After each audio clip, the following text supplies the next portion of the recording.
Hello po sa inyong lahat mga ka-crypto. Ako po si Pinoy Crypto Trader. At sa video na ito ay atin pong pag-uusapan ang inilabas na pahayag ng Shiba Inu leader na walang iba kundi si Ginoong Satoshi Kusama tungkol dito sa pagsusunog kay Shiba Inu.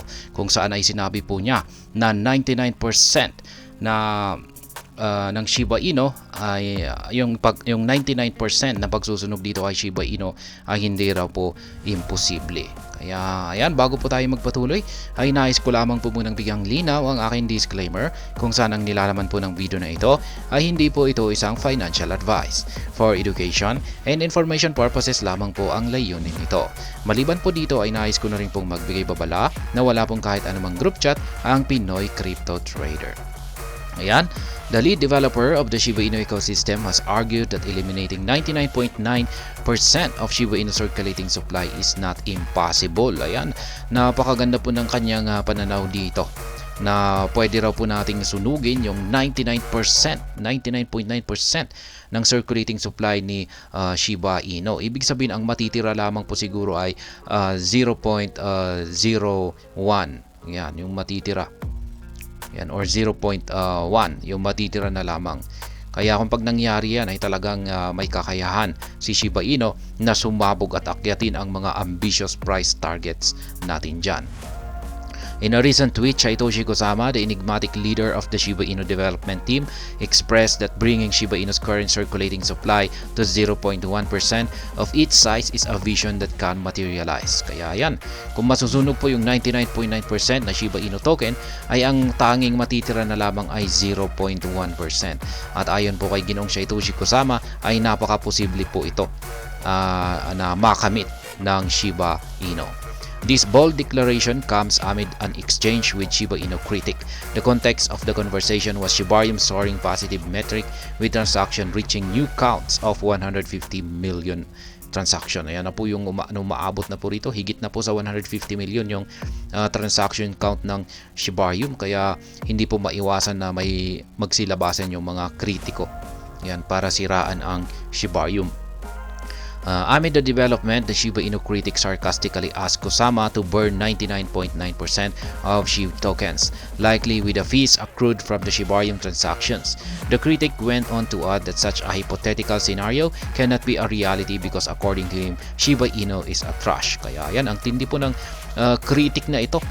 Ito po yung mga taong naninira kay Shiba Inu. Yan, naglabas po ng pahayag ang kritiko na ito. At sabi po niya kay Ginoong Satoshi Kusama na sunugin niya yung 99.9% na SHIB token. Yan, na galing sa kung saan ay manggagaling daw po sa transaction fee ng Shibarium. At yan, sabi pa niya rito na hindi raw ito magagawa ng Shibarium or ang Shiba Inu sapagkat isa raw pong basura itong si Shiba Inu. Kaya yan, Shiba Inu lead says nothing is impossible. Yan. Siyempre napareact po si Ginoong Satoshi Kusama. Sabi niya ay walang imposible. Kaya yan. However, the Shiba Inu ecosystem leader reacted to the critics' view with a counter argument. Succinctly, Kusama said, "Nothing is impossible except for you seeing how it's possible. We push forward." Yan naman po yung kanyang sinabi. Napaka-positive po ni Ginoong Satoshi Kusama rito na yan, imposible nga kung pag tinitignan natin na imposible na masusunog yung 99.9% na circulating supply ni Shiba Inu. Pero para po sa kanya ay posible po ito. Kaya yan, ang kailangan lamang po natin gawin ay ipagpatuloy lamang ito. Yan, or push forward. Kaya yan po si Boom Sooner, siya po yung kritiko rito. Na yan po yung kanyang aktual na sinabi, burn 99.9% shy. Oh yeah, that's impossible. Shiba is trash. Yan po yung sabi niya. At ito naman yung naging reaksyon ni Ginoong Satoshi Kusama. Nothing is impossible except for you seeing how it's possible. We push forward. With SHIB circulating supply of 580 trillion, yan po yung kanyang kasalukuyang circulating supply, burning 99.9% would reduce Shiba Inu supply to 580 billion, which is still significant. Kaya yan, kung pag nasunog po yung 99.9% ng circulating supply ngayon ni Shiba Inu na nasa 580 trillion, ang matitira po ay nasa 580 billion. Reacting to Kusama's statement, members of the Shiba Inu community welcomed the idea, noting that it merely takes patience to attain such a feat.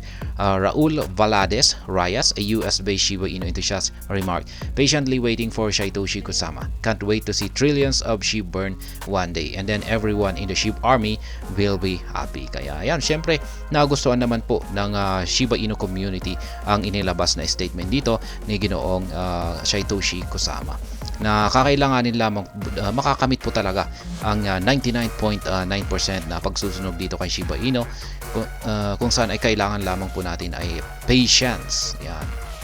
Yan lamang po yung kailangan natin dito, at darating din yung araw na magagawa pong magsunog ng team or ang Shiba Inu ng mga trilyon, umaabot ng mga trilyon na SHIB tokens. Shiba Inu team's effort to burn SHIB. Notably, the Shiba Inu development team has orchestrated the 3rd and 4th editions of its routine Shiba Inu token burn based on fees accumulated from Shibarium transactions. Kaya yan, nakakaapat na po na pagsusunog ang SHIB team. Yan, nasa mga 8 billion po yung kanilang sinunog 4 na beses. Yan, at na-content po natin kanina yung pang-4. The Crypto Basics has reported that the team incinerated over 17 billion SHIB tokens in the last 24 hours in 2 transactions. The first transaction, which occurred yesterday, eliminated 8.53 billion SHIB.